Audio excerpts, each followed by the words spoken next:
Komið sæl og velkomin á Vestfirði. Við stöndum hér við fossinn Dynjanda sem eitt helsta kennileiti Vestfjarða. En það fer enginn fram hjá Dynjanda án þess að taka mynd með honum í baksýn. En það bara svo margt fleira sem hægt að skoða á Vestfjörðum.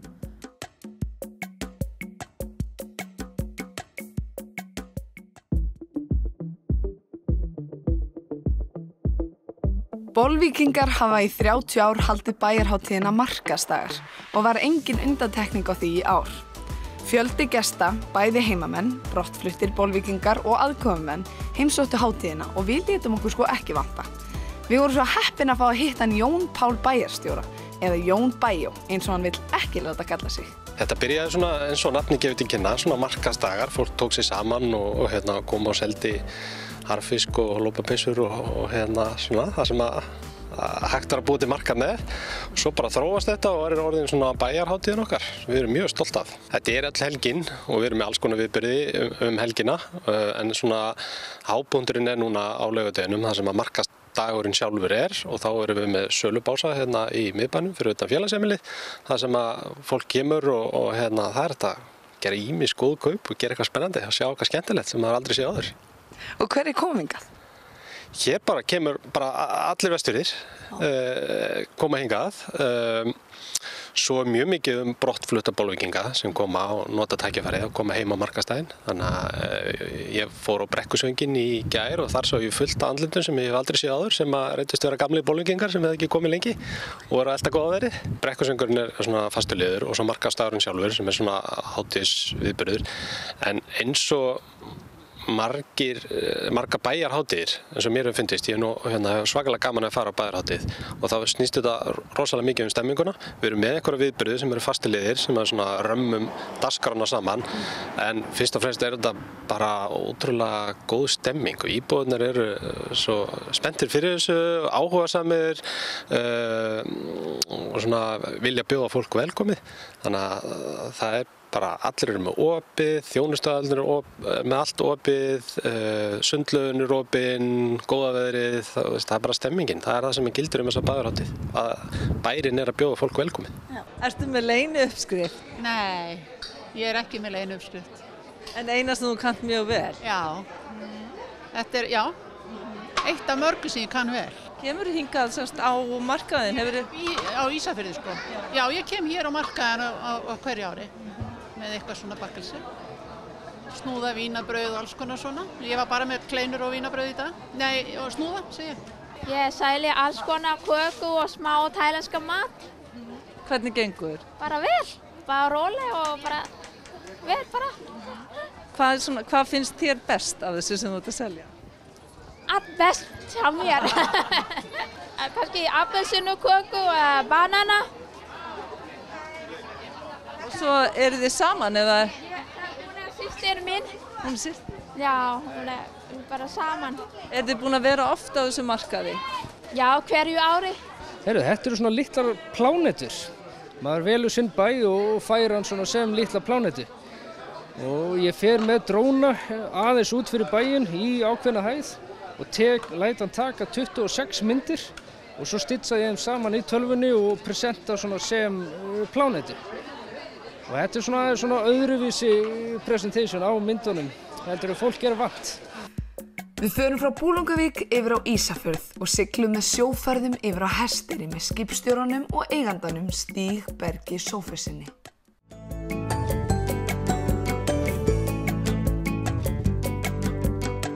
Sjóferðir á Ísafirði nýtt fyrirtæki byggt á gömlum grunni sjóferða Hafsteins og Kittýjar sem sigldi með ferðafólk Hornstrandir í 30 ár. 2 bátar fylgdu með í kaupunum. Ég var 15 sumur með Hafstein og Kittý, þannig að þetta lá svona alltaf fyrir og maður fór að sigla hérna norður í Hornvíkina í Stígshús þar sem afi minn fæddur og uppalinn, bara þegar ég fór fyrstu ferðina hálfs gamall og þá lá þetta alltaf fyrir, maður horfði upp til þeirra sem voru á bátunum og svona og hefur alltaf til langar að gera þetta. Draumurinn orðinn að veruleika núna? Já, það má segja það. Þetta var svona prinsessuævintýri eitthvað. Og hvernig þetta svo þegar maður er orðinn stjórnandi og ræður öllu? Þetta svolítið öðruvísi, það meiri viðvera og svona, en þetta alveg gaman. Það breytist ekkert að komast hingað í friðinn og róna og finna orkuna í loftinu hérna á Hornströnd og það ekkert líkt þessu. Það bara þannig. Hvað ertu segir með marga báta? Við erum með 2 báta. Það drottningin hérna fyrir aftan okkur, Guðrún Kristjánsdóttir og svo það Ingólfur. Þetta eru báðir íslenski bátar, smíðaði báðir í Hafnarfirði. Þannig að alveg bara sérhannaðir fyrir farþegaflutninga og þeir eru búin að standa sig mjög vel í þessu. Hvert ferðu? Hvar eru áætlanirnar? Við erum hérna í Jökulfjörðunum nánast hvern einasta dag vikunar. Svo förum við í Aðalvíkina 4 sinnum í viku í júlí, 2 í viku í júní og ágúst og svo erum við með áætlun í Hornvíkina líka 2 í viku. Og þetta eru allt jafn dásamlegir staðir. En við erum með dagsferðir sko hingað á Hesteyri og svo erum við gönguferðir á milli Hesteyrar og Aðalvíkur og dagsferð í Hornvíkina 1 sinni í viku og svo förum við líka í Vigur, erum með ferðir þangað 5 sinnum í viku og já, þannig að þetta er alveg frá því að vera 2-3 ferðir á dag, alveg upp í 10 ferðir á dagstundum þegar það er mikið að gera. Ertu það ekki mikinn mannskap? Jú, við erum svona 5-6 sem að vinnum í fyrirtækinu núna. Það eru náttúrulega alltaf 2 í áhöfn á hverjum bát og sömum ferðum alveg 3 eins og í dag. Þá er það ég og Gunnar Háseti og svo er það Lísa leiðsögumaður. Og svo er á hinum bátnum okkar 2 í áhöfn, hann er í Hornvík núna í dag. Stígur segir að þau hjónin hafi tekið við góðum rekstri og engin þörf sé á miklum breytingum. Við erum búin að vera að stíla svolítið inn á svona kvöldferðir með svona vinnustæði og svona í byrjun sumars og stefnum á það líka í lok sumars og það er engar stóra breytingar sko. Þegar við erum að fara með alveg kornabörn í sumarhúsin og í síðustu viku vorum við með 85 ára gömul hjón sem löpuðu frá Aðalvík yfir á Hesteyri. Eitt sinn fórum við með 101 árs gamla japanska konu upp á Hoddbergið. Þannig að þetta er bara allur skalinn, Íslendingar og útlendingar og fólk allstaðar aðra heiminum. Alveg hinum með á nettinu frá Ástralíu, þannig að það er alls konar. Þú hefur séð á marga sem sagt? Já, ætli þessi ekki myndamanni í blöðum allstaðar út í heimi. Á leið okkar til Hesteyrar rákumst við á Hildi Dagbjörtu göngugarp og börn hennar 2 sem voru að gera sig klár fyrir göngu yfir á Sæból í Aðalvík.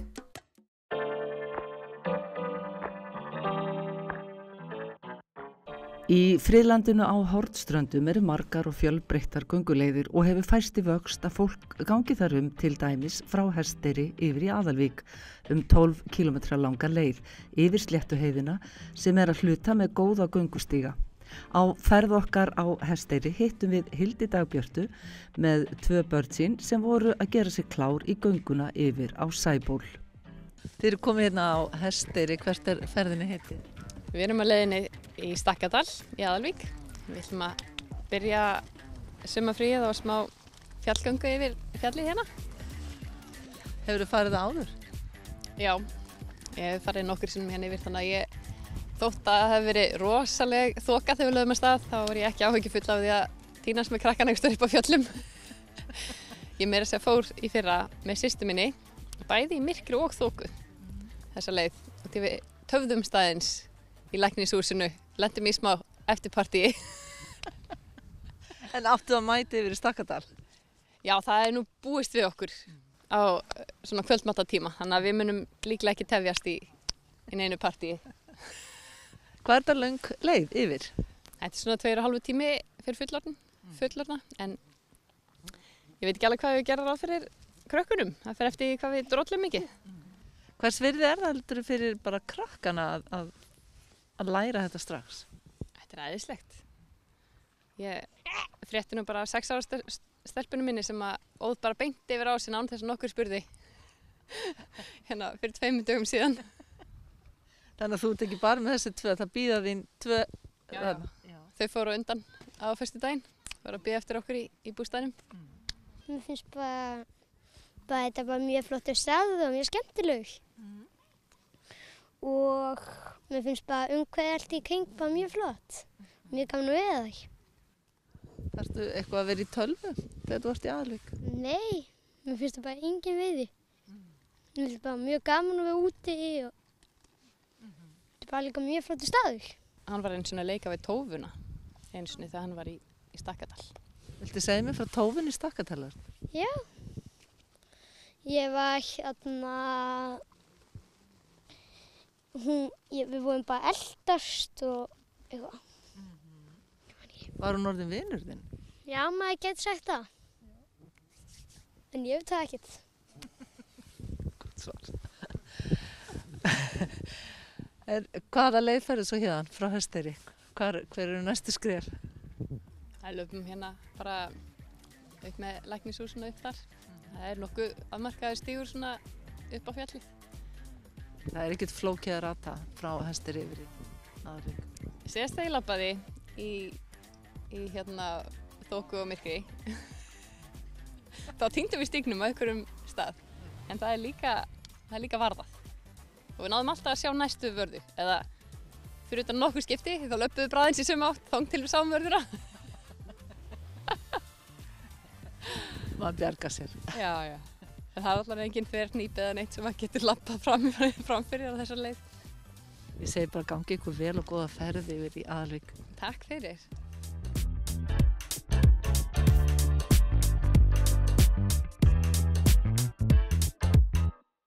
Frá Hesteyri förum við yfir á Súðavík þar sem við kíkjum í súkkulaðigerðina Sætt og salt til hennar Elsu Guðbjargar.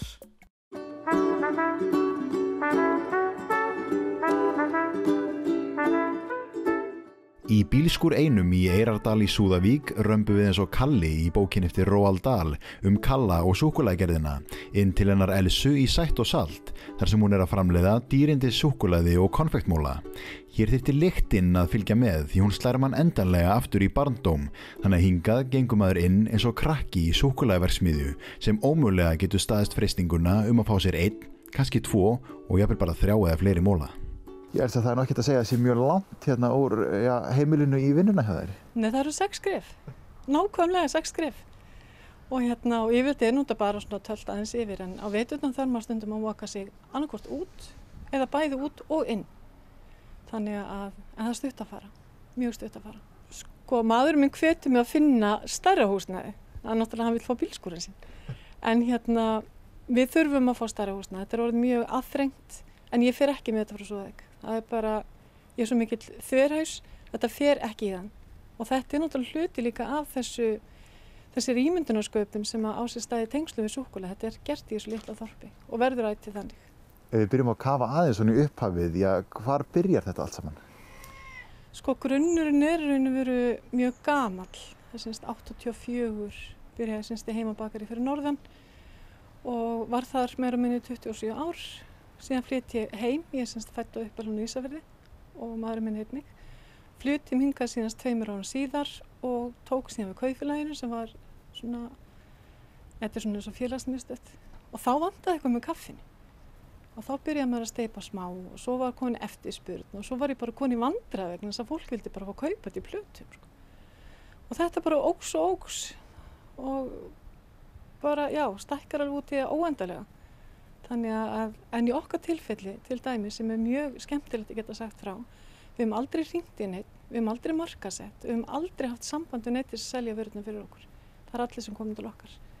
Þannig að þetta er bara ofsa gaman. Þannig að það er í raun mikil tilviljun í því að þú endar hér í Sætt og salt?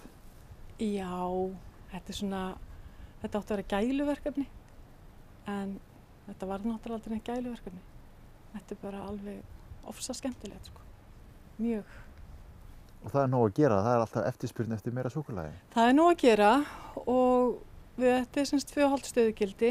Myndum bæta við fleiri með að hafa meira pláss. Við erum orðin aðþrengd í plássi og byrjuð á jólunum. Og það er bara, fyrsta sending var farin og það sem tikkar hæðist í dag er kaffitár. Við verðum hluti af jólagjöfum þeirra í ár og síðan kaffihúsinu. Og það er svona meira heldur en 2-3 plötur þangað. Og síðan náttúrulega bara önnur fyrirtæki og einstaklingar. Þetta er bara, við þurfum að hafa okkur alla við til þess að halda takti, sko. Áttur þér eins og mörg börn þann draum þegar þú varst lítil að eiga súkkulaðiverksmiðju? Nei, ég reyndar ætla að taka lordin og vera á varðskipi. Ég ætla ekki að vera í súkkulaði, en svona er þetta bara, tilvílanir. En hvernig er þetta starf? Þetta hlýtur að vera mjög skapandi. Þetta er rosalega skapandi og það er maður þarf að fylgja eftir hverju móla. Náttúrulega þetta er allt handstift, það er handunnið og hver móli eða hver plati jafn þýðingarmikil og svo næsta. Og ég er náttúrulega með alveg óheyrilega mikla fullkomna áráttu og það fer ekkert út úr húsinu mér sé alveg örugglega ánægð með það. Næst það Flateyri en þar hittum við Kristínu Pétursdóttur sem framkvæmdastjóri gistiheimilisins Litla Býlis.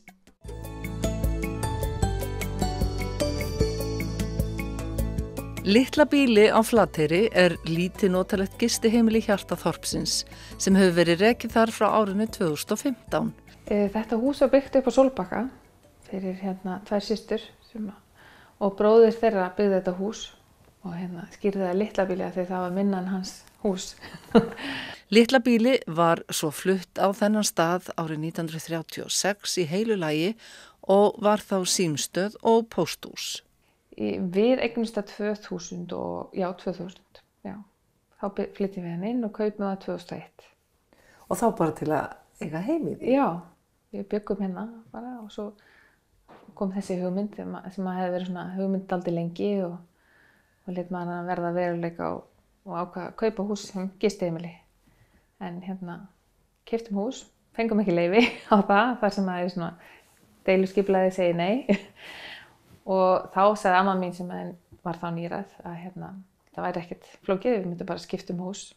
Þannig að við gerðum það. Við fluttum í nýja húsið og gerðum þetta að gistiheimili. Og síðan liðin 6 ár. Stefnan var strax tekin á að vera með heimilislegt andrúmsloft og koma gestirnir allstaðar að úr heiminum, fleiri Íslendingar nú en í upphafi. En af hverju gistuhúsarekstur? Sko, ég lærði þjóninn á Hótel Sögu á sín tíma og hef alltaf haft rosalega gaman að því að vinna með þjónafólki og annað. Þannig að það var svona, sú þrá var alltaf einhvern veginn. Þannig að tækifæri bauðst 2015 að fara út í gistiheimilisrekstur og þá bara dreifum við það. Frá byrjun vorum við með morgunverð og það var eiginlega svona markmið. Þetta yrði gistiheimili með morgunmat og vorum með svona heimagert meðlæti ásamt öðru. Hvernig meðlæti segir mér? Við erum með heimagert marmelaði, sultur og svo músli og svo það toppurinn sem hjónabandssalan sem hefur alveg slegið í gegn hjá gestum. Ef hún hefði verið svona bökuð þá var hún ekki orðin góð eftir svona heila hringum landið. Þannig að þá kom þessi hugmynd upp að setja þetta í poka fyrir fólk til að taka með sér og baka heima ásamt sultinni sem alveg toppurinn. Þannig að fólk fer með Flateyri svolítið með sér í poka? Já. Það kominn tími á að kíkja í Kertahúsið á Suðureyri til hjónanna Gunnars Inga og Sædísar Ólafar.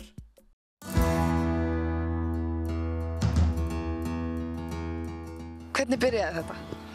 Já, þetta byrjaði svolítið óvænt, sko. Við erum búin að reka ferðaskrifstofu frá 2016 og við erum með menningartengdar ferðir í kringum skemmtiferðaskipin og hringferðir Vestfirði. Og síðan náttúrulega kemur COVID og það ekkert að gerast. Og í kjölfarið verði ég síðan ólétt sem var mjög skemmtilegt. En svo allt í einu þegar við vorum eiginlega með engar tekjur þá komst maður að því að við áttum ekki rétt á eiginlega fæðingarorlofi. Heldur bara fæðingarstyrk. Þannig að þá urðum við að hugsa, fæðingarstyrkur 70.000 á mánuði, við erum ekkert alveg að fara að lifa á því og eitthvað verður maður að gera. Þannig að Gunnar, hann rosalega mikill kertaáhugamaður og hefur mikinn áhuga á arkitektúr og ég hafði svona hugmynd að kannski fara að búa til einhverja minjagripi, myndi kannski búa til styttur og Gunnar myndi bara búa til einhverju kerti, þannig ég hef samband við hann Dodda í Fablab á Ísafirði og segi við hann við erum að spá í að fara að búa eitthvað til, bara gera eitthvað.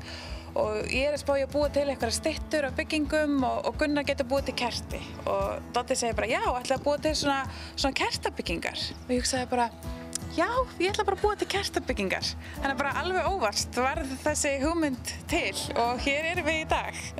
Og hvernig þetta að ganga? Þetta bara að ganga rosalega vel og ég raun og veru bara vonum framar. Ég bjóst engan veginn við svona viðtökum mitt sumar, þar sem sól allan daginn og enginn kveiki á kertum. En það bara, við erum komin eiginlega nokkra mánuði á undan áætlun og erum bara að vinna alveg á fullu í þessu.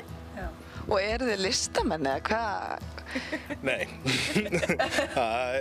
við getum ekki flokkast sem listamenn. Við erum bara leiðsögumenn og eigum ferðaþjónustu og erum bara, ég er svolítið mikið Excel-skjal, bara að hugsa svona í tölum og svoleiðis. En þetta er bara svolítið, hvað ég segja, svona pínu passion í kringum þetta og bara rosalega skemmtilegt hvað viðtökurnar hafa verið æðislega, sko. Hvernig frétti fólk af þessu? Herri, viðtökurnar fyrst bara þjófstörtuðu við þessu aðeins. Við vorum ekki komið með pakningarnar en ákveðum að mæta niður í Neista á Ísafjörð og bara kanna hvort það væri bara yfir höfuð áhugi á þessu. Og við mættum þarna með einhver 30 kerti og fórum heim með 2, mættum síðan aftur með 60 kerti og fórum heim með ekki neitt. Þannig að það bara kom okkur rosalega óvart og bara markhópur sem við áttum ekki von á að bara heimamenn myndi hafa svona mikinn áhuga á þessu og til dæmis bara margir í Túngötun og Ísafirði sem að keyptu kerti af gamla sjúkrahúsinu sem þau horfa á út um gluggann hjá sér. Þannig að þetta var bara æðislegt. En við erum sem sagt með heimasíðu sem að kertahusi.is og það er líka hægt að panta af okkur á e-maili kerti@kertahusi.is en svo áttu líka bara að fara í búðir og við erum að vera með 20 kerti, 20 byggingar af Vestfjörðum og 10 allt land, 2 í hverjum landshluta í ár og svo ætlum við að fjölga á næstu árum og markmiðið að vera með 20 byggingar í hverjum landshluta. Við förum héðan yfir í Kómedíuleikhúsið í Haukadal sem er fyrsta og eina atvinnuleikhús Vestfjarða þar sem við tölum við leikarann Elvar Loga Hannesson.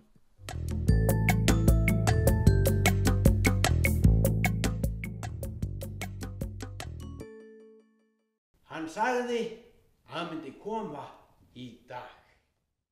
Kómedíuleikhúsið er fyrsta og eina atvinnuleikhús Vestfjarða, stofnað 1997. Leikhúsið hefur sett á svið hátt í 50 leikverk sem eiga það flest sameiginlegt að tengjast sögu Vestfjarða á einn eða annan hátt. Kómedíuleikhúsið hefur einbeitt sér að einleikjum sem hafa vakið athygli bæði hér heima og erlendis. Leikhúsið er með eigið leikhús í Haukadal í Dýrafirði og telst það vera minnsta atvinnuleikhús á Íslandi. Já, þetta er sem sé hjartað hérna í Haukadal í Dýrafirði. Hér er lítil krúttleg sveit, það býr reyndar enginn hérna núna, en hér á árum áður þá var hér mikill fjölda fólki og tímabili stemdi í að Haukadalur yrði staðurinn hér í Dýrafirði. Hér myndi fólk búa, hér yrði kauptúnið og hér voru alltaf 100 manns á tímabili. En svo eins og stundum áður þá kemur einhver sem er ríkar en pabbi minn, hvernig sem er í laginu, og sem að kaupir Þingeyri. Kemur kaupmaður þar og þá fer Þingeyri að byggjast upp hraðar og hér verður áfram bara svona náttúrulega bændur og þeir eru til fiskjar, þannig var þetta.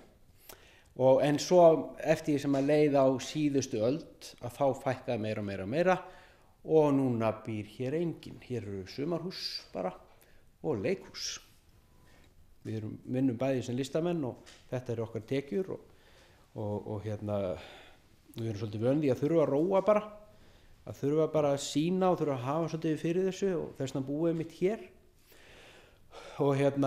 og við mundum eftir því að við höfum sett upp einhver 50 leikrit held ég, síðan 97 og sum vinsæl og það virðist eitthvað fylgja Gíslanafninu Það er Gísli Súrsson, svo eigum við annan leikrit sem heitir Gísli og Uppsölum sem vorum hægt að sína, sýndum eitthvað 8-10 sinnum og við sem bara, heyrðu, við bara pröfum að sína þetta hér og við gerum það bara fyrsta þriðjudag í júní þá byrjum við og það var bara fullt hús, það var náttúrulega ekki mikið hér til að verði fullt hús en það er sama og svo kom bara næsti þriðjudagur og við heldum bara áfram, sýndum alla þriðjudaga í sumar og hér var bara fullt hús og allir kom að sjá Gísla og Uppsölum og þá bara sagðum við ok, við ætlum ekki að fara aftur í víkingaheiminn þannig, heldur miklu fremur bara að vinna hér með þetta leikhús þar sem enginn býr, fylla það að lífi og því það er, held ég,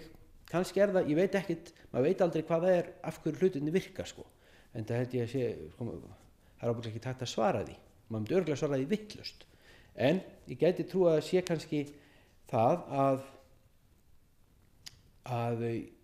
hér er ekkert svona áreiti, það er reyndar farsímasamband hérna, þú þarft helst að slökkva bara símanum, en annars er ekkert og hér er bara eins og, hér er engin klukka og ekki neitt og þetta bara stundur sem við þurfum. Hér kemur bara í kyrrð og rólegheit, huggulegheit, horfir á leiksýningu, svo getur labbað hérna niður í fjöru sem alveg dásaleg og hér mikið af fuglum, stórt varp og svona en já, hvort það þetta sem að fólk sækir í, ég veit það ekki en þetta gæti verið það. Við skulum vinda okkur yfir á Bíldudal í Skrímslasetrið. Þar búa þó nokkur skrímsli og við skulum fá að kynnast þeim aðeins betur.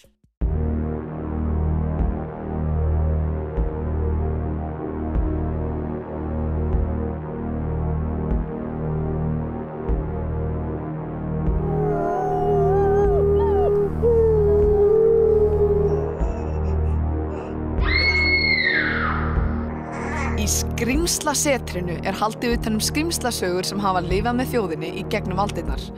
Sagt frá viðureign manna og skrímsla á nýstárlegan og spennandi hátt. Skemmtileg umgjörð sýningarinnar hefur vakið hrifningu gesta og komið skemmtilega á óvart. Við lítum inn á þetta einstaka setur á Bíldudal. Geturðu sagt mér aðeins frá Skrímslasetrinu, hvenær byrjaði þetta? Þetta byrjaði eitthvað fyrir 2007 og menn komu saman og ræddu þessi mál og þessi hugmynd kom upp og bæði Bíldalingar og brottfluttir Bíldalingar sameinuðust það að hér yrði sett á fót skrímslasetur og það byrjaði í kringum 2007 þegar að allt annað var að gerast í kringum okkur og allir var að falla í kringum okkur. En 2009 búið að opna skrímslasetrið og það fór í gang og enn í gangi og enn í vexti. Og hér að ræða 4 skrímsli. Við höfum ekki bara 1 skrímsli eins og þeir í Skotlandi, þeir eru bara 1 skrímsli, við höfum 4. Við erum alltaf better and best, sko. Og við erum að fjalla þeirra sögur og öll þessi skrímsli hafa sést síðustu 200 ár hér í Arnarfirði. Og þess vegna skrímslasetrið staðsett hér í Arnarfirði. Og þetta eru Fjörulalli, Faxaskrímsli, Hafmaður og Skeljaskrímsli. Og þessi skrímsli mjög ólík innbyrðis. Þannig að Hafmaðurinn eins konar haftröll sem býr í undirdjúpunum. Faxaskrímsli svona eins og dreki með rautt hár sem að sveiflast svona í vindinum. Og síðan Skeljaskrímsli þunglamalegt og mikið svona eins og flóðhestur eða eitthvað svoleiðis með hangandi skeljar utan á sér svona, gefur frá sér voðalega svona angurvær hljóð og svona. Og svo Fjörulallinn sem algengasta skrímslið og langflestar sögurnar fjalla viðureignir manna við Fjörulalla. Fjörulallinn minnstur, hann samt sem áður þannig að hann gengur á land, hann reynir að tæla fólk eða ýta þeim ofan í sjóinn með sér og enginn skilur af hverju því að oftast tekst mönnum að sleppa til að segja frá. Þannig að ég reikna með að þetta sé vegna þess að hann einmana og hann vilji fá félagsskap, kannski hann rómantískur. Við vitum ekki kynhneigð hans en þetta skiptir engu máli hvort það karlar eða konur, hann reynir að koma þeim ofan í sjóinn og kannski ætlar hann að borða þau en ég held að ef þetta dýr þarna raunverulega til staðar að þá þetta að ræða einhvers konar dýr sem borða þá bara þara eða eitthvað slíkt í. Það engar sögur hann ráðist á kindur og veiði sér til matar eða sér í eggjum eða eitthvað slíkt. Hvað einkennir skrímsli? Skrímsli óþekkt vera sem við erum hrædd við í stuttumáli. Þetta fyrst og fremst alveg óbáslega skemmtileg upplifun. Fyrst og fremst það. Hvað segið þið að kíkja núna yfir á Tálknafjörð til að læra af þeim sem gera vel? Tálknafjarðarskóli var fyrsti skólinn á Vestfjörðum til þess að verða grænfánaskóli.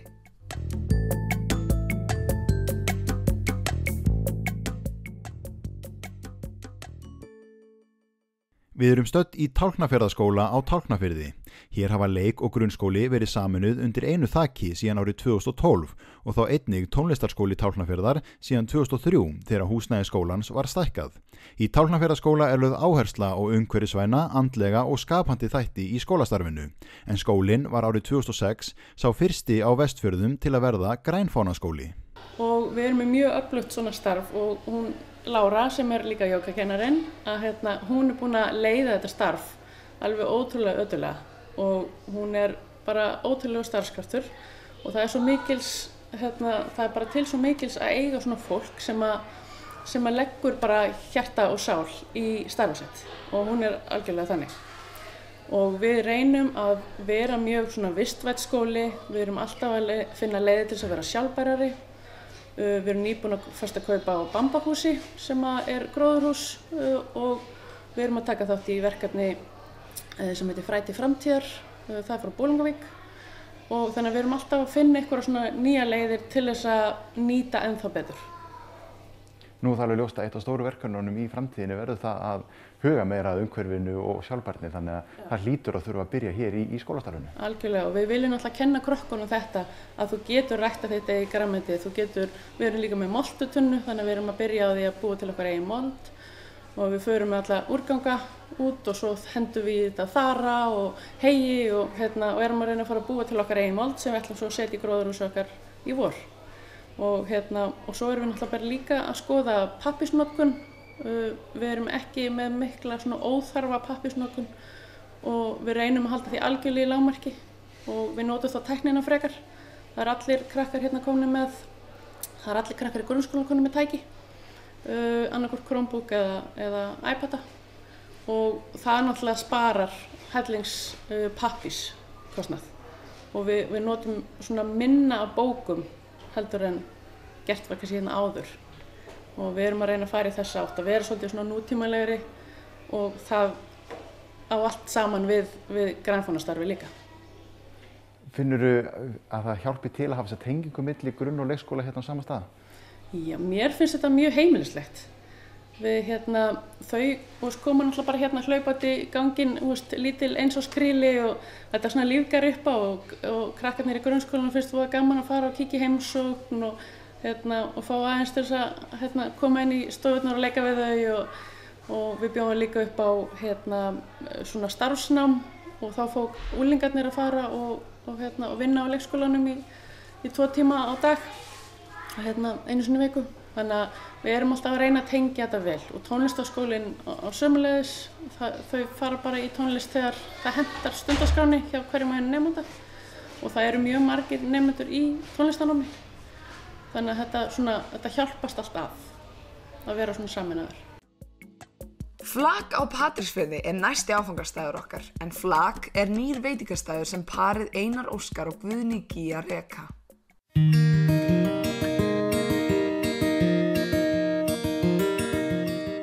Mér langar eiginlega fyrst að vita hvaða nafnið á þessum veitingastað kemur. Já, það kemur bara frá okkur öllum.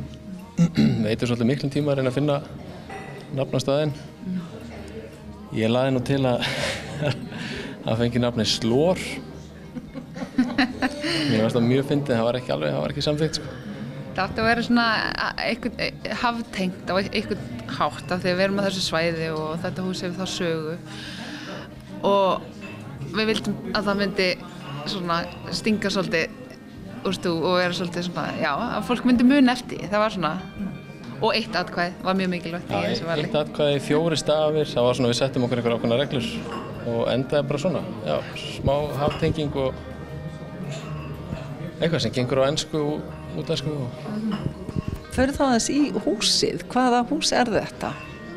Þetta eru gamlar þessi partur sem við erum í var beitningaskúr og allir þessi hlutar hérna voru notaðir sem slíkir.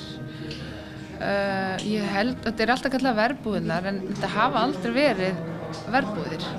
Hér var ekki fólk verið að sofa eða verið til húsa eða búið hér. Það var svona neta og línugerð uppi sko, svo var línunni kastað niður og svo flakið í 2 beitningaskúrum. Þess vegna eru 2 hurðar. Og svo þetta frystikleifarnir hérna sem við erum með eldhúsið og sýningarrými. En hvernig kom það til að þið komuð vestur og opnuðu þennan veitingastað og hvenær? Sko, við keyptum okkur hús hérna fyrir 3 árum en það vegna þess að ég hérna og við erum foreldrar mínu búið hérna og svona höfum kannski hugsað okkur að vera hérna alltaf í fríum og svona hugsaðum ekki mikið lengra en það, svona í bili fyrir 3 árum. En svo vorum við hérna í helgaferð með fjölskyldunni, sem sagt börnunum okkar, hér í mars síðastliðin, sem sagt fyrir ári, þegar heimsfaraldur skall á. Og við bara fórum ekkert aftur í bæinn. Við bara vorum hér og fórum sem bara í maí og sóttum búslán okkar og ákveðum að hér skildum við vera. Í fylg allavega. Já, það var svona pínuð, þú veist, það er allt til alls á Patró. Það eina sem vantaði líka fannst okkur vera bar, þannig að við bara opnum bar, sko. Það var ekkert... Þið greinlega blandið saman alls konar listformum. Vilja aðeins segja mér hugmyndafræðina bak við flagg? Já. Við sko viljum skilgreina okkur náttúrulega, já, fyrir utan að vera krá og veitingastæður, þá viljum við vera menningarhús og okkur bara er mikið munum að á svæðinu sunnanverðu Vestfjörðum sé fjölbreytt menning. Gíja náttúrulega tónlistarkona og við komum svolítið úr þeim heimi. Við erum bæði ljósmyndarar. Veit ekki, okkur fannst bara einhvern veginn tækifæri í því að opna stað sem að býður upp á fjölbreytta list og menningu. Og menningartengda viðburði bara, já, okkur fannst það vera svona ábótavant hér á svæðinu og okkur fannst þessi staður og höfum trúið að við getum kannski elt þessa hlið á hérna svæðinu.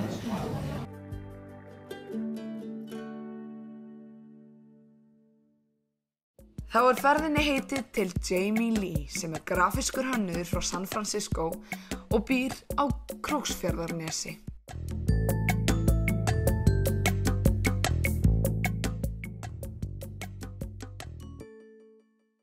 Á háreistu nesi á milli Króksfjarðar og Gilsfjarðar stendur Króksfjarðarnes. Hér er lítið þorp og verslun og yfirgnæfir tignarlegt fjall sem heitir Neshyrna. Hér erum við komin allra syðst á Vestfirðina og ætlum að heimsækja unga konu sem heitir Jamie Lee. Hún hefur farið víða en náttúrufegurðin hefur valdið því að hún hefur tekið ástfóstri við Vestfirðina. I was born in San Francisco and then I grew up in Hong Kong until I was 16 and then 17 I moved back to San Francisco. What brings you here? Maybe like most of the tourists, like the pristine nature. And when I came here 6 years ago, I was hitchhiking all around Iceland for 5 weeks and I met some really wonderful people.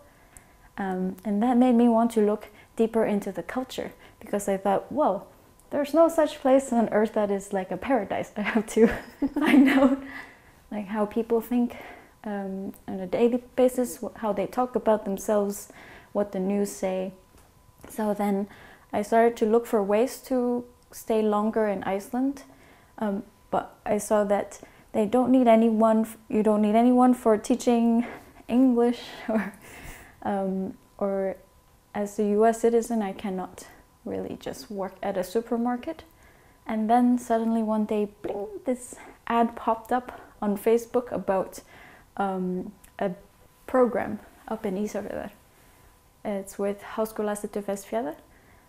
It's a program about marine and resource management, and that's something that I'm really interested in. It was hard for me to get into a scientific program because my background was in design, and that doesn't really cross over in the US back a few years ago. And so then I was really excited. It's like 2 dreams come true. I get to be a student to study something I really want to know more about, and I get to live in Iceland. Okay, and so you came to stay in Ísafjörður, and then how did you end up here? It's quite a nice way how I ended up here. It's because of my thesis. I've always really felt amazed by seaweed, how they grow, all the different shapes, and all the animals that live with them, and how it's good for the ocean. So when I do my thesis, I thought about doing something about seaweed. And that brought me to Reykhólar because there's a seaweed factory there and they harvest seaweed from the nature. So then I started to talk with people in town and follow the harvesters when they go harvesting, and learn what they have learned about through many years of harvesting seaweed, just about the nature, the ecosystem. Yeah, and then one thing led to another. I was running around for sheep in like a community gathering in Smala. Okay. Then I met some farmers, and then I met my boyfriend now. Yeah. So it's a love story too? Yeah, I guess so. I love sheep. Kaffi Rís á Hólmavík næst, þar sem við ætlum að hitta hana Báru Jónsdóttur, framkvæmdastjóra kaffihússins.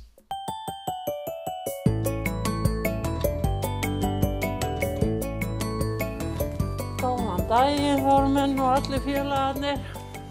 Já, hún Bára Karlsdóttir gengur aldrei svo inn í kaffihúsið sitt Kaffi Rís að hún heils ekki þeim sem þar kunna að vera.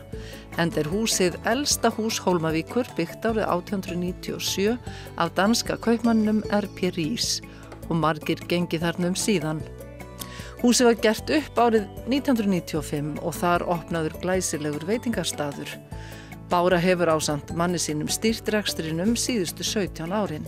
Við vorum 3 konur sem keyptum þetta saman. Þær uppalega allar að kaupa.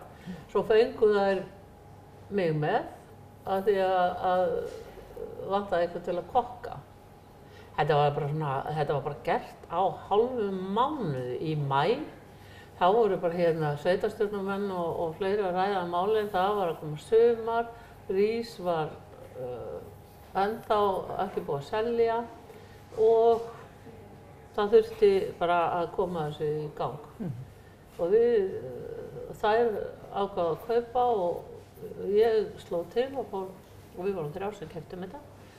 Svo hættu þær einhverjum árum seinna, þannig að og já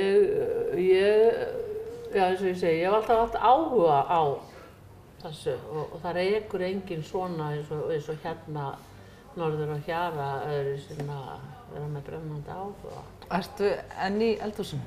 Já, ég í fyrra þá var ég mjög svartsýn í COVID-inu og þá í júní í fyrra þá hef ég örugglega að því þá voru kokkarnir mínir ekki komnir og þetta var svona óvissu ástand. Þannig að ég var örugglega að vinna hérna alltaf 12-14 tíma á dag. Milli 300 og 400 klukkutíma.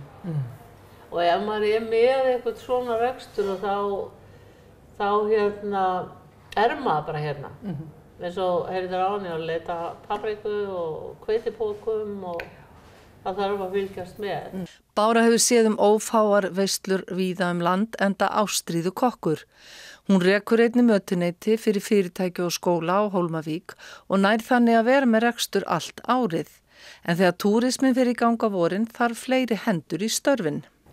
Kokkarnir mínir koma frá Litáen og ég með 3 Litáa og svo ég með alveg yndislegt fólk. Það fjölskylda sem býr yfir vetrartíman út í Skotlandi og stelpurnar koma hérna 2 og þetta eru frænkur bæði mín og mannsins míns. Þær komu hérna í fyrra og unnu hérna og þær eru komnar aftur núna og mamma núna líka með og allar að vera inn í eldhúsi. Nú höldum við áfram ferðinni, keyrum drjúgan spöl í Kaldrananes og hittum hana Evu Katrínu sem segir okkur frá ferðaþjónustunni á Drangsnesi, en hún framkvæmdastjóri gistiheimilisins Malarholts.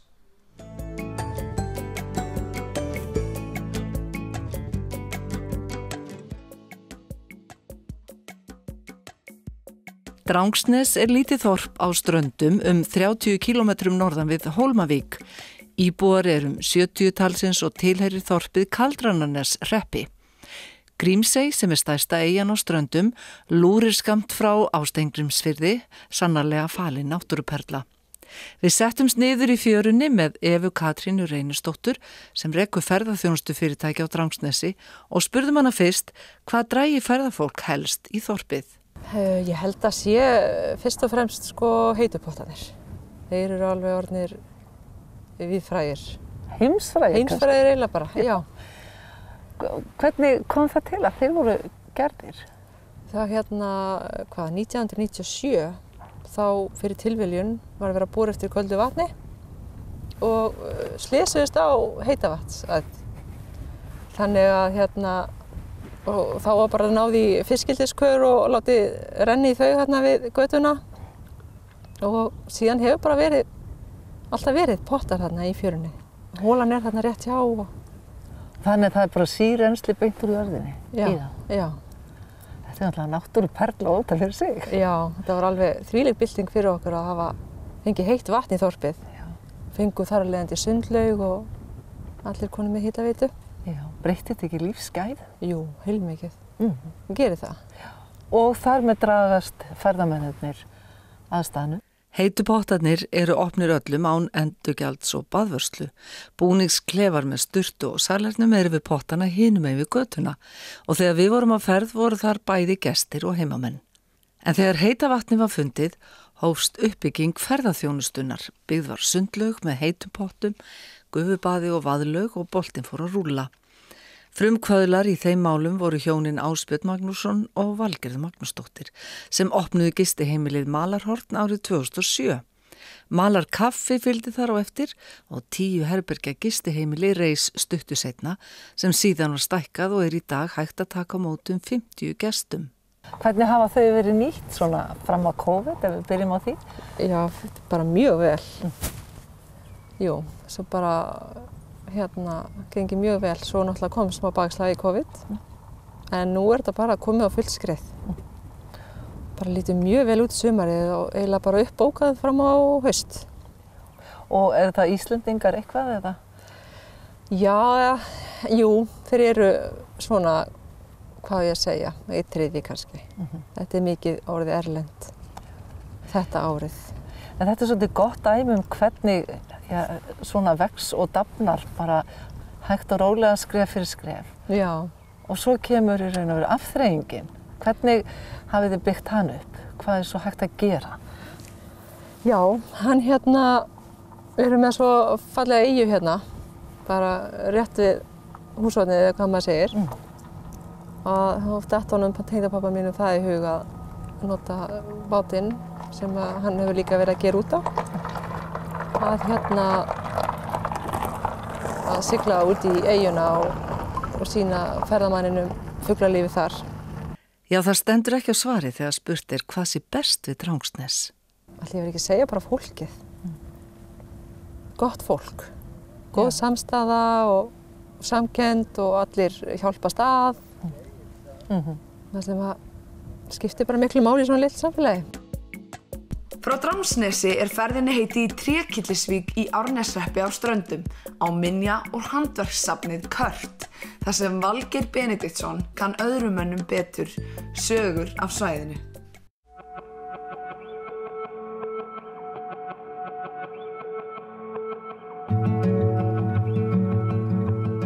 Valgeir, byrjum bara á því hvernig kom þessi hugmynd til með safnið? Ég hef búinn að vera sauðfjárbóndi í nokkur ár og mér langaði til að vera að gera eitthvað annað, allavega svona með. Og var mér einhverja svona menningatengda ferðaþjónustu og var búinn að safna dálítið mikið af svona gömlu dóti, alltaf haft áhuga á því. Og þannig að mér dettur í huga að byggja bara yfir þetta áhugamál mitt og var líka svona að tálka hluti og var búinn að læra tréskurð og síðan inn í smíði seinna. Þannig að ég hugsaði mér að það verður svolítið skemmtilegt að breyta aðeins til og mér langaði að gera eitthvað svona fyrir samfélagi líka sem að engin annar væri að gera.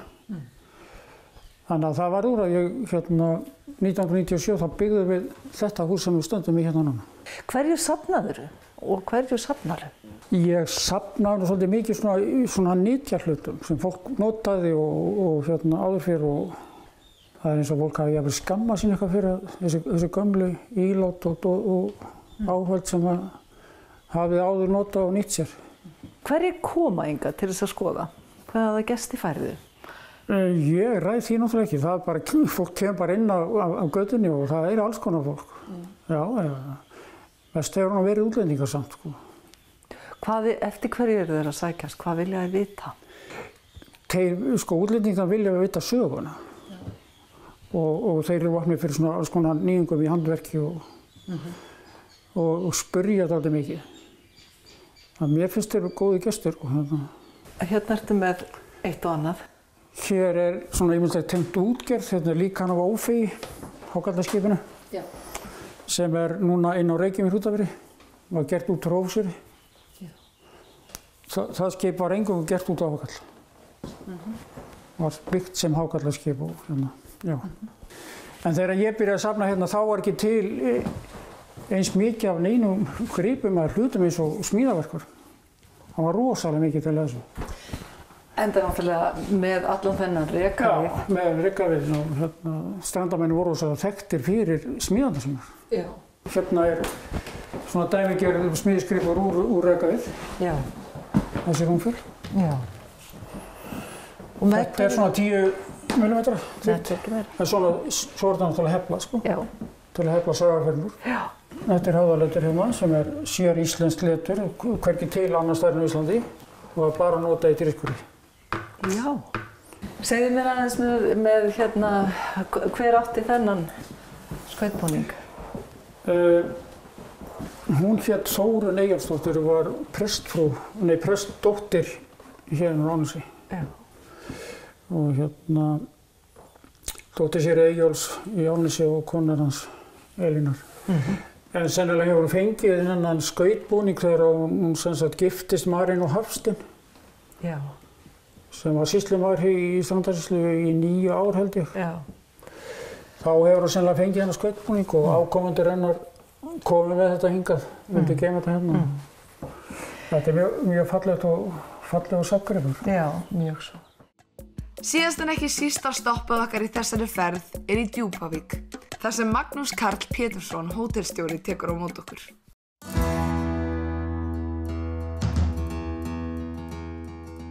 Við erum komin í Árneshrepp á Ströndum sem eitt fámennasta sveitarfélag landsins. En við skildum ekki vanmeta fámenni, hér ótrúlega náttúrufegurð og gott að vera og hingað koma fleiri ferðamenn en á marga aðra staði á landinu. Man byrjaði að kynna okkur Hótel Djúpavík. Þú rekur hérna Hótel Djúpavík. Já. Hvenær tókstu við? Ég tók við, hvort ekki verið 2015, sem ég tek við af Evu tengdamáður minni. Hún hafði verið að hótelstýra hérna síðan 85. Svo kom ég hérna bara óvænt aðeins aðstoðunar 2014 og hérna, nei þetta hefur verið 2016 sem ég tek alfarið við hjá Evu og hérna, ég var hérna í 2 ár áður. Það var ekki planið hjá mér að koma áður Garðabænum hingað en það var ekkert aftur snúið, ég vildi ekkert fara tilbaka. Hvað heldur þér hérna mest? Það sé ekki kona mín, hugsanlega. Hún uppalinn hérna en jú, það er svolítið erfitt að útskýra. Ég er oft spurður að þessu og allt mitt fólk fyrir sunnan skilur ekkert, ég hef algjörlega mist vitið en þetta er erfitt að útskýra þetta. Það er einhvern veginn þessi einfaldleiki hérna sem finnst mér vera mjög sjarmerandi. Þrátt fyrir þetta sé gríðarlega mikil vinna og ég hef aldrei unnið jafn mikið á ævinni, þá er lífið einfaldara hér heldur en í Reykjavík. Það er náttúrulega ýmislegt í boði hérna og mér hefur fundist svona undanfarin 2 sumur þar sem meirihlutinn hefur Íslendingar. Manni finnst svona Íslendingur að vera að uppgötva þetta svæði og þá er þetta náttúrulega gönguferðir og ljósmyndun og hérna og svona ef maður hugsa orðið frí þá finnst mér það svona maður kannast það bara við á eigin reynslu að fara í frí þá kemur maður oft þreyttari tilbaka eftir fríið heldur en maður var áður. En Árneshreppur hefur einhvern veginn upp á að bjóða bókstaflegt frí. Þetta er rosalegur, það er svona ró og kyrrð yfir öllu hérna og þú nærð bara einhvern veginn að kúpla þig úr 4. og 5. gír í hlutlausamrinu hérna. Og þannig að ég held að það sé svona okkar aðalsmerki er bara að helst að henda símanum frá sér og bara njóta þess að vera hérna. Hér í Mjölganginum í verksmiðjunni eru haldnar sýningar sem standa í 3 mánuði á hverju ári og það er óhætt að segja að það komast færri að en vilja til þess að sýna hérna. Enda hvergi í heiminum held ég annað eins sýningarrými og hér.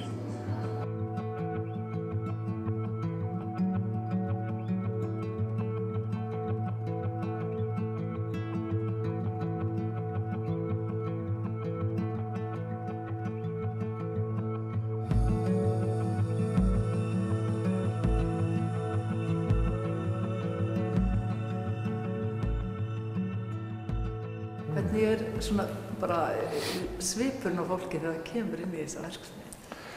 Það er eiginlega frekar betri spurning hvernig er svipurinn eftir að það fara út úr verksmiðjunni. Þegar maður tekur alveg eftir því að svona þegar maður hefur farið með fólki gegnum verksmiðjuna hérna með leiðsögn og segja þessa vildu sögu í kringum þetta og þetta er alveg mögnuð saga í kringum þessa verksmiðju og kringum hennan bæ að þá einhvern veginn hækkar öll svona virðing fyrir þessu öllu hérna og ég líka að segja þeim að þetta snýr ekkert bara á síldarárum, þetta snýr líka á geðveikinni sem að tengdafóreldrar mínir þegar þau komu hérna 84-85 að standa í þessu ströggli að vera með hótel svona á þessum stað og þau koma alveg inn á hótel oft eftir svona túr og alveg eins og að sjá stjörnur þegar þau sjá svona Evu eða Ása sitja hérna við borðið Þannig að fólk er alveg gáttað og þetta hús er náttúrulega bara eitt svona mesta byggingarafrek Íslands sögunnar, byggt á réttum einhverjum 15 mánuðum.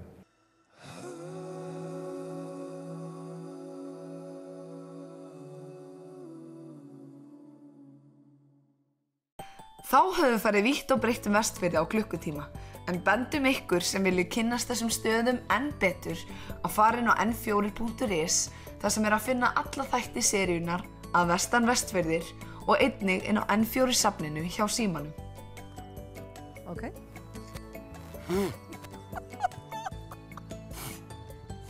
Á ég að byrja? Nei, ég. Við stöndum hérna hjá Dynjanda, einu frægasta kennileiti Vestfjarða í Flugnager.